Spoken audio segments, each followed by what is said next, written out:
On the evening of September 21st, 2019, law enforcement authorities swiftly reacted to a distressing domestic violence call that had emanated from an apartment in Austin, Texas. Deputy Pereira, a dedicated officer serving with the Williamson County Sheriff's Office, promptly arrived at the location. The door he knocked on belonged to the residence of Skylar Leo, a young 20-year-old woman who cohabited with her boyfriend Eric Ramirez. The call, urgently placed by a concerned neighbor, compelled the officers to investigate the situation without delay. Ms. Leo informed Deputy Pereira that Mr. Ramirez had left the apartment and didn't know his whereabouts. She also expressed her unwillingness to press charges of domestic assault. Look up for me. What's on your neck? What happened? Nothing happened. So I have witnesses saying something happened. So you're trying to protect him? No, I just really don't like dealing with y'all. I really don't want to deal with y'all. I really don't. Okay. So... I don't need to talk to y'all. I really don't. Do you have your ID on you or anything? No, I don't. So what's your last name? Domestic violence laws vary across states, including how abuse is defined, the charges against abusers, and mandatory reporting requirements.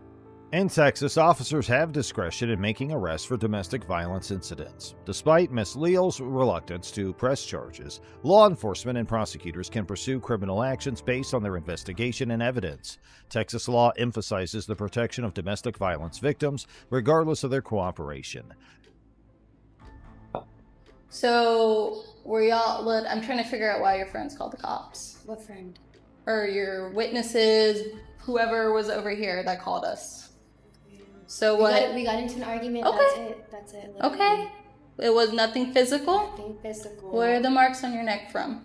We got into my necklace right here. No, this right here. What is that from? Does it really matter? Yes. It doesn't. To make sure you're okay. I'm fine, ma'am. So. I'm fine. Like, literally, I'm fine. Okay. I'm gonna be honest with you, I get a rash talking to y'all. I do not want to talk to you, and especially Williamson County. Y'all have a really bad reputation. I've bad encounters with y'all. I do not want to I'm not gonna hurt you. I know you aren't. Okay, so we need your cooperation. I know, and I'm Do you want to press charges? I do not. Okay. I do not. Thus, the police had a duty to safeguard Miss Leo's well-being during their response. Deputy Lorenzo Hernandez, previously featured on a reality show, encountered a situation where he tried to enter Miss Leo's apartment. Although Miss Leo protested, the Fourth Amendment allows officers to enter a citizen's home without a warrant under certain circumstances, such as protecting individuals from immediate harm, like in cases of domestic violence. Courts have often given officers broad discretion in responding to domestic violence calls. Based on these precedents, it's likely that a court would find Deputy Hernandez's entry into Miss Leo's apartment justifiable to ensure her safety despite her objection. However, we must also address the legality of use of force in this situation. Deputy Hernandez contends that Ms. Leo's non-compliance justified the altercation and the use of force by the deputies. However, a court would likely disagree, as it must assess the reasonableness of the force used. In the 1989 Supreme Court case of Graham v. Connor, courts considered the severity of the crime, the threat posed to officers or others, and whether the suspect is actively resisting arrest. The 2018 case of Darden v. City of Fort Worth further emphasized that excessive force occurs when an arrestee is not actively resisting. Ms. Leo, a victim not resisting arrest, faced unwarranted aggression. A court would undoubtedly find Deputy Hernandez's actions excessive. Sheriff Robert Shoddy initiated an internal investigation after an altercation, leading to Deputy Hernandez's one-day suspension. Surprisingly, Hernandez was later promoted to detective, but in January 2021, he resigned when former Sheriff Shoddy lost to current Sheriff Mike Gleason. Subsequently, Hernandez faced charges of official oppression and assault for his excessive use of force against Miss Leo. We went to my house. I'm like, well, we gotta find the guy that allegedly did this. So she didn't give direction, travel, description, anything. She's like, he left. I don't know where he went. Third level Dickerson. Satisfaction. What's up? So we need to see if this guy's inside your apartment. Who else is in here? She filed a lawsuit against him in the Williamson County Sheriff's Office on September 20th, 2021. Both the criminal charges against Hernandez and Ms. Leo's civil suit remain pending. His actions were unacceptable, rapidly escalating a peaceful situation, showing unprofessionalism and using excessive force. Went to my apartment. Yo, with what? I'm literally gonna press charges on y'all. We have a possible felony. Possible felony? Yes. For what? For who? He's not here, I'm telling you. But you don't know where he went? I don't know where he went. Okay. Like, what?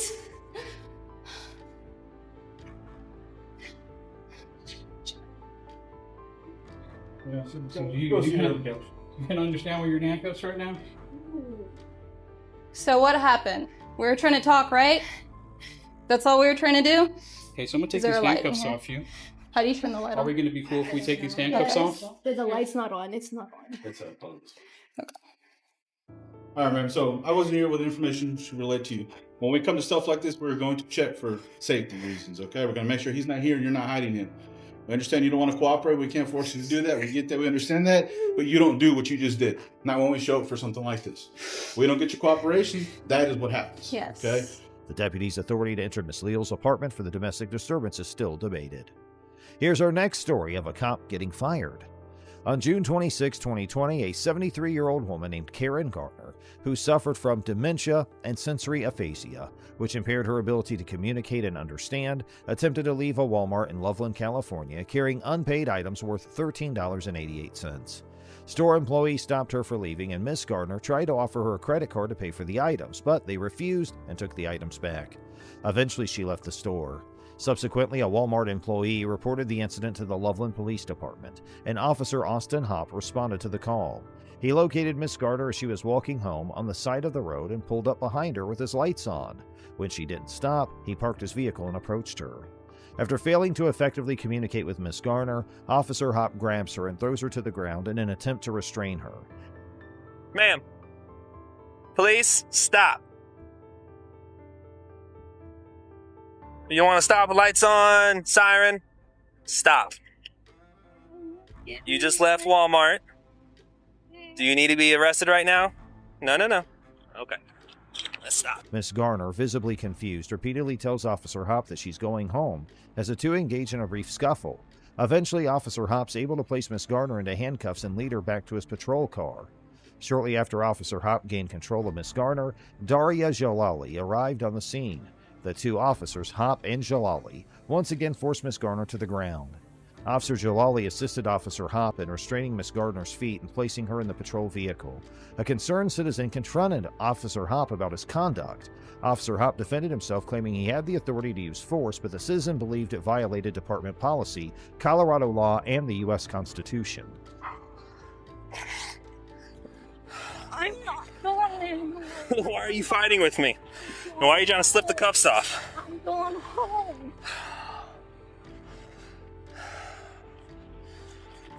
Stop. I'm going home. No, you're not. Are you finished? Are you finished? We don't play this game. You understand me? And if you try to kick me, oh, this is gonna be bad. I'm going home. Stop. I'm going Hey. home. I'm going home. The Colorado Revised Statutes under Section 18.1.707 require officers to use nonviolent means when possible before resorting to physical force. However, this provision was only added through Senate Bill 20-217, effective from September 1, 2020. At the time of Miss Gardner's arrest, the statute allowed reasonable physical force for effecting an arrest. Despite her non-threatening demeanor, the officer's actions came under scrutiny. In an attempt to ascertain Miss Gardner's identity, the officers questioned her about her date of birth. However, she remained unresponsive and refused to engage with them, showing apparent signs of mental instability. Karen, I got your credit card, okay? It'll go with you. What's your date of birth, Karen? I have it. Well, you will have it with you. I will not lose it, I promise. What's your date of birth, Karen? Huh? Who's my sergeant? Yeah. Okay, well, first, I can tell you that. Sergeant Metzler, he's at the police department. You can go talk to him if you have an issue. Yeah, give me your card so I can put a report. Okay. I see you there, how you throw the little kid. Little kid? Well, I don't know He's not if a little it's kid. And this he is what happened. He was just walking, and I see you how She you just grab him. stole from Walmart and refused to stop, refused to listen to lawful orders, and to fight me. This is what happens when you fight the police. I have to use force to safely detain her. That's what this is. This isn't just some random act of aggression. Unfortunately, the officer seemed oblivious to the possibility of her suffering from dementia, despite her exhibiting symptoms of disorientation, memory loss, and disordered speech. The Loveland Police Department's policy on interactions with individuals suspected of mental illness clearly outlined the need for officers to be aware of such behaviors and to establish a compassionate connection while ensuring everyone's safety. Officer Hopp, as seen in the body camera footage, either failed to recognize these signs or deliberately disregarded the policy during his interactions with Miss Garner. After being brought to the police station, Miss Garner was led inside by officers and left handcuffed to a bench where she remained unattended for several hours without any medical assistance. Officer Hopp's use of force resulted in severe injuries for Miss Garner, including a fractured and dislocated shoulder, a bloody nose, facial scrapes, and contusions on her knees. The incident also led to her being diagnosed with post-traumatic stress disorder, causing ongoing physical pain in her shoulder, arm, and wrist. Okay, let me see your feet. Credit card. We'll get it. Oh, my credit card.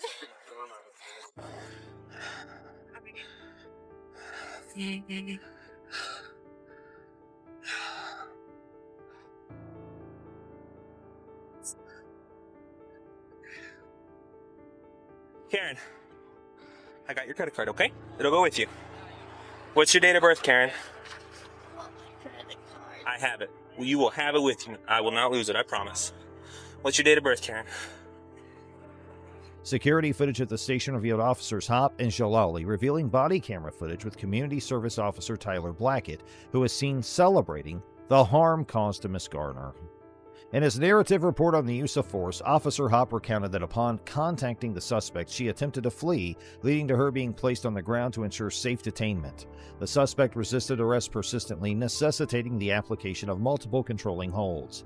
Consequently, the suspect sustained minor lacerations to her wrists from the handcuffs. You okay? Hey. Let's get her down to the station. Okay, we don't need to wait for the fellow. No, we can see what. I mean, Okay. we know she. What's it say? She stole some stuff, and they caught her before she left and got it back, and then she ran out. So we have And then you contacted her for that, and then she resisted obstructed and and resisted. So we're good either way. So we're good either way. Cool. She's going. All right. Let's get a free pass. If they decide not to prosecute, I don't care. Cool. Okay, we'll head down there. And a small laceration to her chin. Despite clear contradictions between Officer Hopp's account and the body camera footage, as well as Miss Garner's actual physical condition, higher-ranking officers, including Sergeant Metzler, approved the use of force as necessary, reasonable, and within policy. However, the situation took a significant turn when Miss Garner filed a federal lawsuit against the city of Loveland, Officers Hopp and Jalali, and Sergeant Metzler. The case gained national attention when Miss Garner's attorney, Sarah Shilka, publicly released the body camera footage on April 14, 2021. In response to public outrage, Officer Hopp was placed on administrative leave, while Officer Jalali and Sergeant Metzler were reassigned to administrative duties pending an internal investigation. Subsequently, all three officers, along with Officer Blackett, chose to resign from their positions. Now, here's our next story of a cop violating the rules. On January 12, 2023, Officer Jack Lowry of the Bloomington Police Department initiated a traffic stop on Ricky Pouncil, a local resident, as he was driving through the city of Bloomington, Minnesota, on his way back from the gym. The ensuing interaction between them was recorded on Officer Lowry's body camera.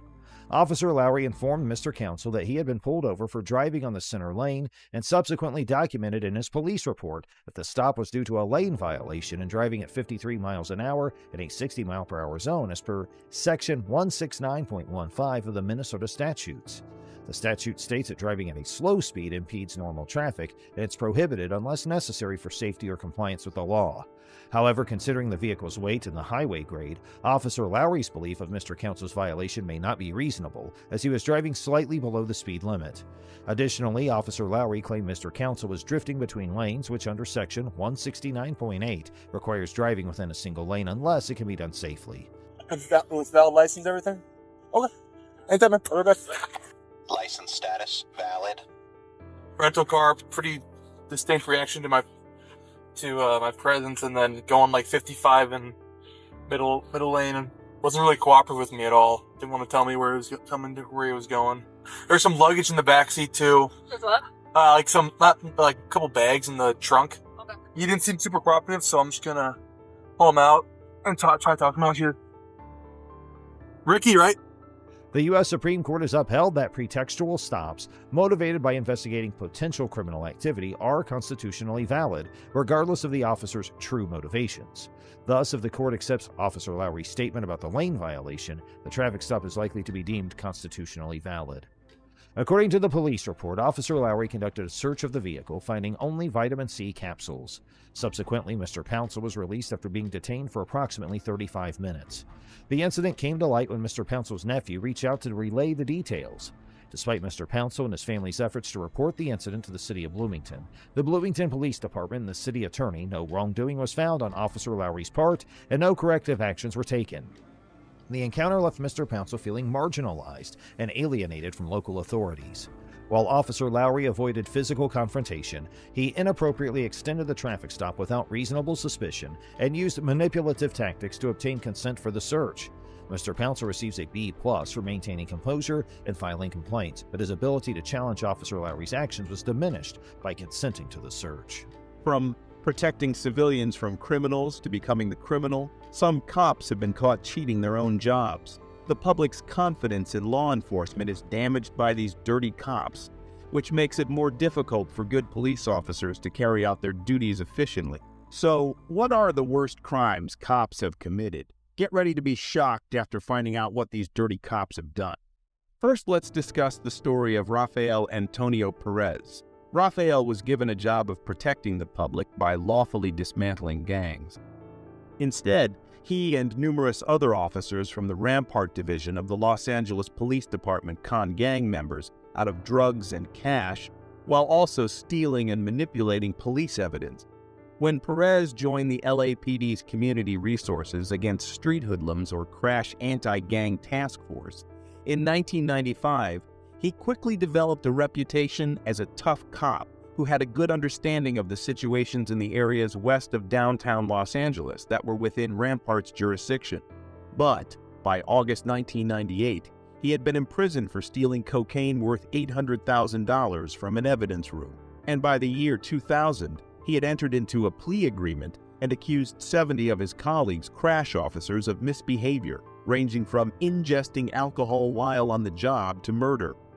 The city was compelled to overturn 100 wrongful convictions and make $125 million in settlement payments as a result. So, how did Rafael Perez and his top gang fighting squad end up being held accountable for the largest police scandal in Los Angeles history? In response to a rise in the drug trade and associated gang violence, the LAPD established a specialist anti-gang task force called CRASH in 1979.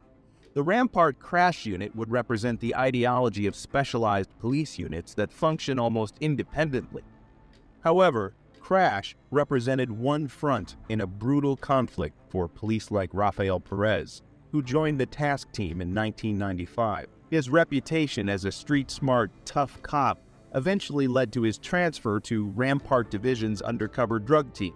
Perez was given the duty of taking down the gangs, and both his demeanor and his ability to speak Spanish well complemented this role. Like many other young police officers, Perez experienced an adrenaline high when purchasing drugs from street vendors and reveled in his position of control. Perez thought he had discovered his niche and disregarded advice from a colleague that he loved working with drugs too much. He got involved in a lot of corrupt acts in the late 1990s, such as stealing cocaine from evidence lockers and profitably selling it. Additionally, he drugged suspects and lied in court to get them convicted. After Perez was caught stealing cocaine from the LAPD's evidence room in 1998, his activities were discovered. After being detained and accused of stealing drugs, he started working with the authorities right away in exchange for a lighter sentence. Due to Perez's assistance, a much wider LAPD police corruption scandal was uncovered. He disclosed that other crash unit officers had also engaged in criminal activity, such as fabricating evidence, robbing suspects of cash and drugs, and planting evidence.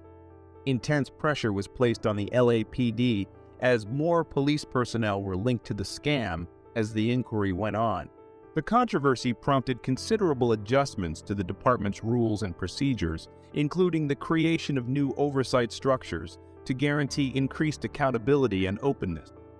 It was one of the biggest police corruption scandals in American history and was dubbed the Rampart Scandal. Perez received a 5-year prison term for his involvement in the corruption case. He was nevertheless only imprisoned for 2 years before being freed and put in the witness protection program out of fear for his safety. Do you think Perez should have been let go after just 2 years? Let us know your thoughts in the comments.